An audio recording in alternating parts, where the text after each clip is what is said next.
اور ہزاروں لاکھوں انسانوں کا خون کر رہے تھے، کوئی طاقت نہیں تھی کہ جو اس کو روکے۔ اس زمانے میں بہت بڑے ولی کامل اور کتب وقت حضرت مولانا جلال الدین رومی حیات تھے۔ انہوں نے دیکھا کہ فتنہ رکتا ہی نہیں، اگر کوئی دوسرا ہوتا تو وہ کیا کرتا کہ اس فتنے کو دفع کرنے کے لیے دعا کرتا۔ حضرت نے دیکھا کہ لاکھوں انسان مارے جا رہے، فتنہ پھیلتے جا رہا۔ ایک دن ایک رات پہاڑ پہ چڑھ گیا اکیلے، وہ اتنا اونچا تھا کہ اس پر دوسرا کوئی جا نہیں سکتا، اور وہاں جا کر کے رات میں رات بھر اللہ کو پکارتے رہے، اور اللہ تبارک و تعالیٰ سے جو دعا کیا تھا انہوں نے کہا تھا کہ یا اللہ، یہ جو تاتاری قوم ہے جو دنیا میں فتنہ اس وقت مچا رکھی، اگر تو نے ان کو ایمان دیا تو یہ دنیا میں ایمان پھیلائیں، یہ دعا ہے۔ دوسرا ہوگا تو کیا دعا کرتا، یا اللہ اس تاتاری قوم کو دفن کر دے، تباہ کر دے، اور مسلمانوں اور انسانوں کو بچا، یہ دعا کرتا۔ حضرت مولانا جلال الدین رومی کی مشہور ترین کتاب مثنوی دنیا کے اندر، جس کے بارے میں جو ہے اہل علم علماء نے یہ لکھا ہے کہ اگر قرآن کریم فارسی میں اترتا تو مثنوی قرآن کریم پورا قرآن اس کے اندر انہوں نے اپنے انداز میں ڈال دیا ہے۔ ایسی کتاب ہے دنیا کی واحد کتاب ہے جس کے بارے میں علماء کا اہل اللہ کا یہ نظریہ ہے کہ اگر قرآن کریم بجائے عربی کے فارسی میں آتا تو یہ مثنوی قرآن کریم ہوتا۔ ایسی کتاب انہوں نے لکھی۔ تو اس وقت جب کہ ساری دنیا میں جو فتنہ پرور کر رہے ہیں، ان کے لیے اگر آپ دعا کرتے یا اللہ اس قوم کو تباہ کر دے تو تباہ ہو جاتے۔ آپ نے یہ نہیں دعا کی، دعا کیا کیا، یا اللہ یہ قوم پوری دنیا میں فتنہ مچا رہی ہے، انسانوں پر ظلم کر رہی ہے، اگر اس قوم کو تو نے ایمان دے دیا تو یہ پوری دنیا میں ایمان پھیلائے، تو یہ دعا کی اور رات بھر روتے رہے۔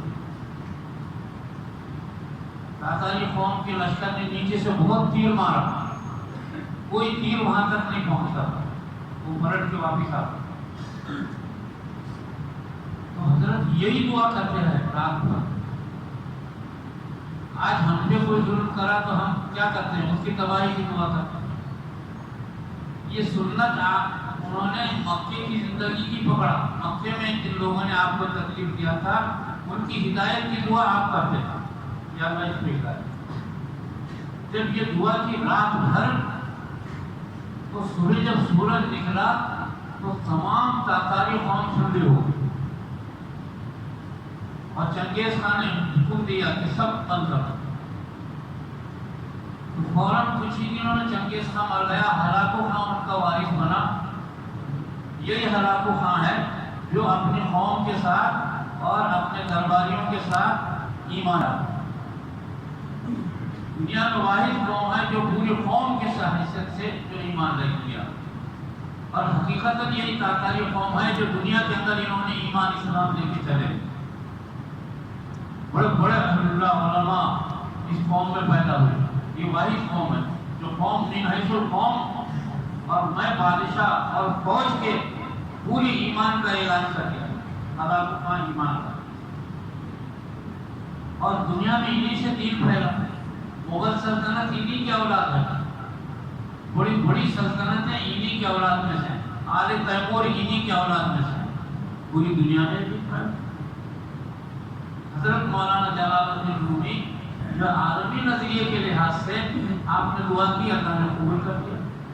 تو جو دعا عمومی حیثیت سے کی جاتی وہ قبول ہوتی، اور جو انفرادی حیثیت سے قبول ہوتی وہ قابل توجہ رہ جاتی، وہ پیچھے رہ جاتی۔ اللہ تعالیٰ اس میں سمجھتے ہیں کہ اس کو دینا کہ نہیں دینا، کسی نے بولا آپ کو مال دے دو، دینا کہ نہیں دینا، اللہ تعالیٰ اس کو سمجھتے ہیں، لیکن کوئی عمومی حیثیت سے اگر دعا کرے وہ قبول ہوتی ہے۔ حضرت مولانا جلال الدین رومی کی دعا قبول ہوئی اور پوری دنیا سے انقلاب آیا۔ حضور صلی اللہ علیہ وسلم کی یہ جو سنت تھی آج امت مسلمہ سے ختم ہو گئی۔ ہمارے اندر عمومی ہمدردی نہیں رہی، عمومی حیثیت سے فکر نہیں رہی، ایک دوسرے کی عمومی ایسے سے بھلائی نہیں رہی. دنیا کے ہر قوم کی بھلائی سوچنا اور ہر قوم کی ہر مذہب والے کی بھلائی کرنا اور ان کے لیے دعا کرنا یہ حضور صلی اللہ علیہ وسلم کی سب سے بڑی سنت ہے. آج یہ سنت باقی نہیں رہی دنیا کے اندر. ہم تنگ نظر ہوتے چلے گئے. ایک آج سے 200 سال پہلے برطانیہ میں پارلیمنٹ کا اجلاس ہوا 250 سال پہلے. یہ اس بات پہ غور کیا گیا کہ بھئی ہم 1200 سال سے جو ہے اسلام مسلمانوں کو دیکھ رہے ہیں وہ رکتے ہی نہیں, بڑھتے چلے جا رہے. آخر اس کی وجہ کیا ہے؟ تو اس میں ایک بڈھا پادری وہ کھڑا ہوا. اس نے کہا کہ دیکھو یہ کیوں نہیں رکتا, اس کی وجہ بتا دو, اور تم اگر اس عمل کو اختیار کرو گے تو تم پھیلو. کہا کہ وہ کیا ہے؟ اس نے کہا کہ محمد صلی اللہ علیہ وسلم نے مسلمانوں کو جو سبق دیا ہے عام انسانی ہمدردی کا سبق دیا ہے, عام انسانیت کے ساتھ بھلائی. یہی سبق ہے, یہ وجہ ہے کہ پوری دنیا میں ایمان اسلام پھیلتا ہی چلا جا. یہ تقریباً 1200 سال تک دیکھتے تھے, پوری دنیا پہ مسلمان حکومت کرتے تھے.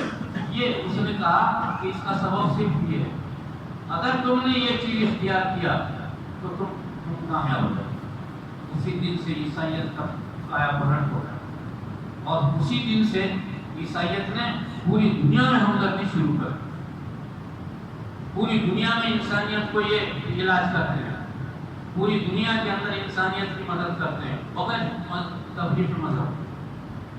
خود آپ کے شہر میں ہزاروں مسلم عورتیں عیسائیوں کے پاس سے اناج لاتی ہیں. ہر ضلع کے اندر ان کا سینٹر ہے, ہر جگہ ان کے دواخانے ہیں, ہر جگہ ان کے تعلیمی ادارے ہیں, ہر جگہ ان کے مدد کے. عین جنگ کے اندر عیسائی جہاز اتر کے زخمیوں کو جہاز میں لے جا کر کے اس کی مرہم پٹی کرتے ہیں. یہ اختیار کیا انہوں نے جو اسلام کا مسلمانوں کا طریقہ تھا, اور اس دن سے مسلمانوں کا طریقہ ختم ہو گیا. اس قدر ہمدردی شروع کی کہ آج دنیا کے اندر جس کو ذلیل سمجھتے ہیں جذام کے مریض کو, ہندوستان میں ایک عیسائی پادری گزری مدر ٹریسا, اگر کوئی جذام کا بچہ ملا تو اس کو گود میں لے لیتی تھی, جبکہ کوئی آدمی جذامی کو قریب نہیں آنے دیتا, اور اس کو لے جا کے نہلاتی تھی. وہ اس کا علاج معالجہ کرتی تھی. دنیا کے 200 ملکوں میں ان کا کام چلتا تھا, 200 ملکوں. کلکتہ میں جب وہ انتقال ہوا مدر ٹریسا کا تو کمرے میں کوئی بھی نہیں تھا, صرف ایک چٹائی اور ایک بستر تھا اور ایک جوڑا کپڑا تھا. لیکن 200 ملکوں میں کام ہمدردی کا چلتا تھا, عام انسانیت سے ہمدردی. دواخانے, تعلیمی ایجوکیشن سوسائٹیاں, بڑے بڑے جو ہے مدد کے سینٹر, یہ پوری 200 ملکوں میں چلتا. میرے عزیز دوستوں, یہ ہمدردی جو ہمارے پاس تھی آج عیسائیوں کے پاس آ گئی, وہ پوری دنیا کے اندر چھا گئی. یہ حضور صلی اللہ علیہ وسلم کی سنت تھی. آج ساری دنیا میں ہم بولتے ہیں ہمارے نبی رحمت للعالمین, رحمت للعالمین, اور آپ تو رحمت للعالمین بنے. آپ ایک بھائی کی مدد نہیں کرتا, ایک بھائی بہن کو نہیں دیکھتا, ایک بھاوج اپنے بھائی کو نہیں دیکھتی, ایک دیورانی جٹھانی سنگھ کی دشمن ہے, ایک ساس بہو کی دشمن ہے, پڑوس کا دشمن ہے. حتیٰ کہ آج دنیا کے اندر جو دین پھیلانے کا دعویٰ کر رہے جماعتیں, یہ جماعتیں ایک دوسرے کی دشمن ہیں, ایک دوسرے کو کافر کہہ رہے ہیں, ایک دوسرے کو مشرک کہہ رہے ہیں, اور کہہ رہے ہیں کہ اب دنیا میں اسلام پھیلا گے, قاعدہ مٹی پھیلائیں.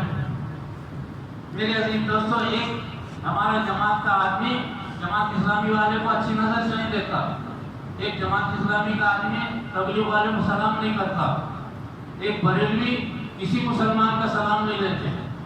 یہ ہمارے پاس جو ہے حال یہ ہو گیا حضور صلی اللہ علیہ وسلم کی سنت کا. اور بڑے شان سے آپ ربیع الاول ہے پھرارے لگاتے ہیں, ساری دنیا میں لکھ کے لگاتے ہیں رحمت للعالمین, رحمت للعالمین.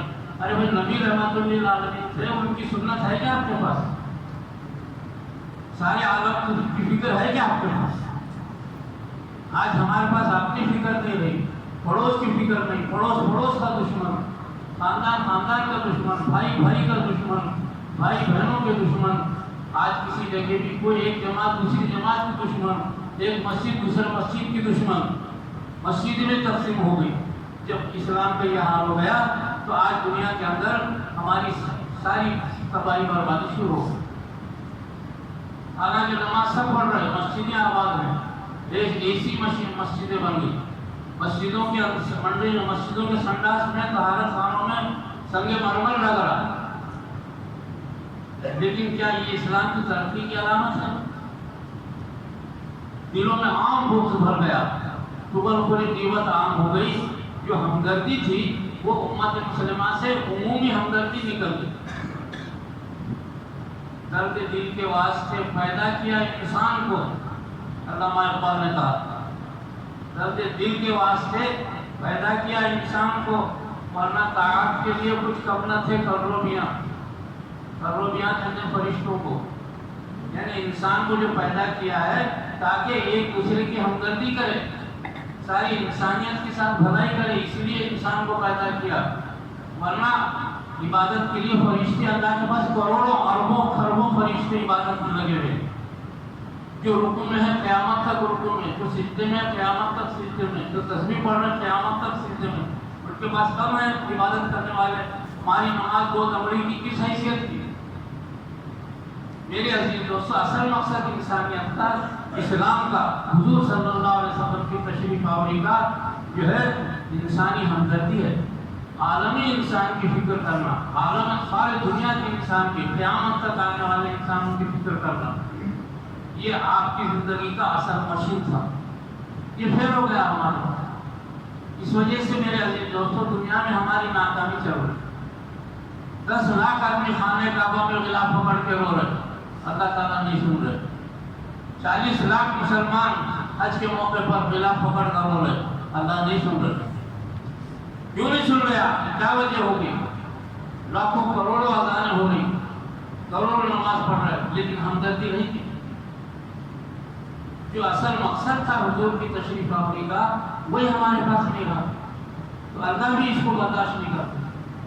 جو قرآن کریم آپ لائے تھے، کیا 100% مسلمان پڑھتا ہے کیا؟ یا کوئی سیٹھ پیسے والا، کوئی بڑا اپنے آپ کو نیک کہنے والا، بڑا بڑا لمبے کرتے ہیں، ہم داڑھی وغیرہ سب رکھتے ہیں، لیکن قرآن کریم کو اٹھا کے ہاتھ سے پڑھتا نہیں. دیکھو قرآن کریم چھوڑ دیا ہم نے، جو عالمی ہدایت کے لیے آیا ہے، انسانیت کے لیے. وہ صرف مسلمانوں کے لیے نہیں ہے. قرآن نبی صرف مسلمانوں کے لیے نہیں آیا، ساری انسانیت کے لیے. آج جیسے عیسائی ہمدردی کر رہے دنیا کے اندر، اللہ تبارک ہم یہ دیکھ رہے ہیں کہ اللہ تبارک و تعالیٰ نے پوری دنیا میں آج دنیا پہ قابض ہو گئی عیسائی. آپ کے اوپر پنجہ اس وقت ہے، آپ کے اوپر گڑا ہوا ہے عیسائیت. آپ کے گھروں میں تہذیب ہے عیسائیت کی. آپ جو ہے عیسائیت کے رسم و رواج ادا کرتے ہیں اور عیسائیت کے سامنے آپ سر جھکاتے ہیں. ہزاروں ہمارے بچے جو ہے عیسائی تہذیب جو ہے گھروں میں استعمال کرتے رہتے، عمل کرتے رہتے. یہ انہوں نے ہمدردی کے راستے کھول دیے. حالانکہ سب سے بڑی طاقت ہے آج عیسائیت. فوج، ہتھیار، ایٹم بم اور دولت، ایسا سب سے زیادہ ہے، لیکن اس کے باوجود بھی جو ہے ساری انسانیت کے ساتھ ہمدردی کرتے. آج تو ہمارے پاس کسی سیٹ کے پاس 2 دمڑی آ گئی تو انہیں اکڑ کے چلتا. وہ کام کسی کے ساتھ ہمدردی کرتا ہے. کوئی اپنی عبادت پہ غرور کرتا، میں 5 حج کر کے آیا ہوں. کوئی بولتا میں بہت متقی پرہیزگار ہوں. تو یہ جو خود غرضی جو ہمارے اندر آ گئی، یہ اس کی وجہ سے بڑے نقصانات ہو گئے. یہ عیسائیت پوری دنیا پہ چھا گئی.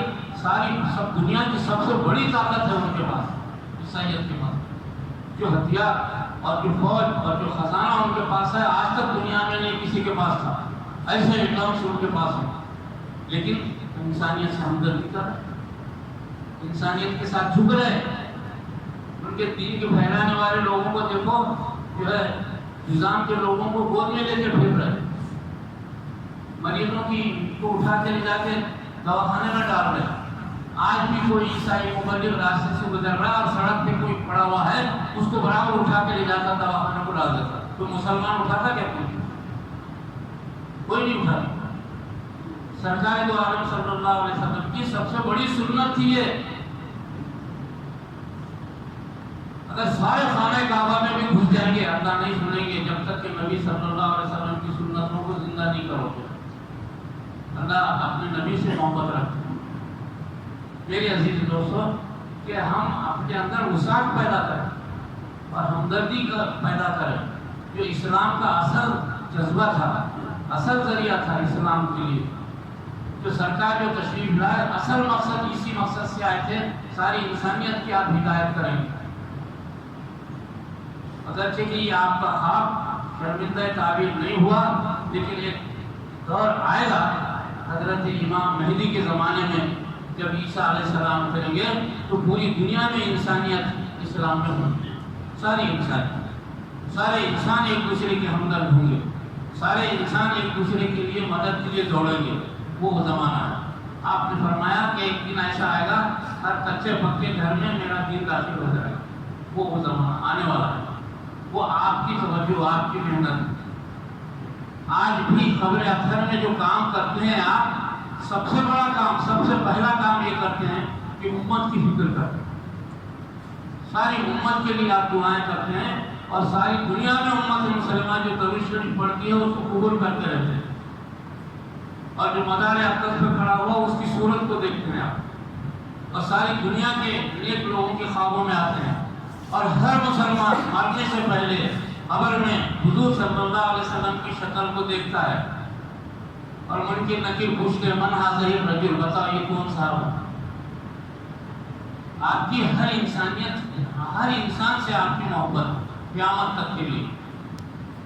پھر وہ ہر انسان کے، علماء نے لکھا ہے کہ کوئی بھی مذہب کا انسان ہو، اس کو مارنے سے پہلے چاہے وہ جلا دیا جائے، پانی میں ڈوب جائے، قبر میں دفن کرے، کچھ بھی ہو، لیکن منکر نکیر بہرحال ہر حال میں آ کر کے اس سے 3 سوال کرنے کی کرتے ہی ہیں، اور تیسرے سوال میں آپ صلی اللہ علیہ وسلم کی شکل بتا کے کہتے ہیں کہ تم ان کو پہچانتے ہو؟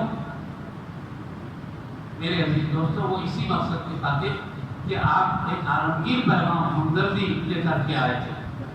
دنیا میں دین مسجد کی میناروں سے نہیں پہنچتا، خانہ کعبہ سے نہیں پہنچے گا، خانہ کعبہ پتھر کا ہے، وہ کوئی خدا نہیں ہے۔ دین آپ کے اخلاق اور ہمدردی سے اور آپ کی ہمدردی سے، نبی صلی اللہ علیہ وسلم کی سنتوں پر عمل کرنے سے دنیا میں دین پھیلتا ہے۔ دین کا دارالمدار اسی پر ہے جو آپ لے کر آئے تھے دنیا کا۔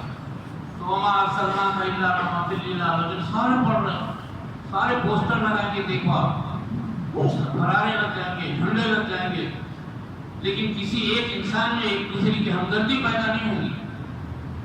یہ حال ہو گیا ہمارا۔ میرے عزیز دوستو، جب تک کہ ہم ایک دوسرے کے ساتھ محبت، ہمدردی، سارے انسانوں سے، دنیا کے گرے پڑے لوگوں کے ساتھ، دلت لوگوں کے ساتھ، غریب قوموں کے ساتھ، پریشان قوموں کے ساتھ، کسی بھی مذہب کے ہوں، ان کے ساتھ جب تک ہم ہمدردی نہیں کریں گے، آپ صلی اللہ علیہ وسلم کا دین کا حق ادا نہیں ہو، اور ہمیں پریشانی اٹھانی پڑے گی دنیا میں، جیسا آج ہم اٹھا۔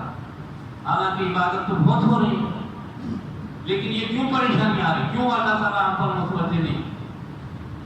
پہلے زمانے میں 10 آدمی خانہ کعبہ کا غلاف پکڑ کے روتے، پوری دنیا پہ بارش ہوتی تھی۔ آج 10 لاکھ رو رہے ہیں، کوئی نہیں سن رہا تھا۔ اسی لیے دین پر آنے کی ضرورت ہے، اس پر توجہ کرنے کی ضرورت ہے، اپنے اندر سے آکڑ نکالنے کی ضرورت ہے۔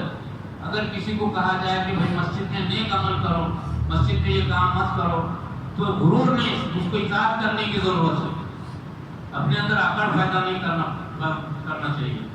میرے عزیز دوستو، اس وجہ سے دین کے مراکز کا، مدارس کا، مساجد کا احترام ہمارے اندر ہونا چاہیے، کسی کے اندر کوئی فرق نہیں ہونا چاہیے، سب ہم ایک، بس اس پر عمل ہو ہمارا۔ اللہ تبارک و تعالیٰ ہم کو اس پر عمل کرنے کی توفیق عطا فرمائے۔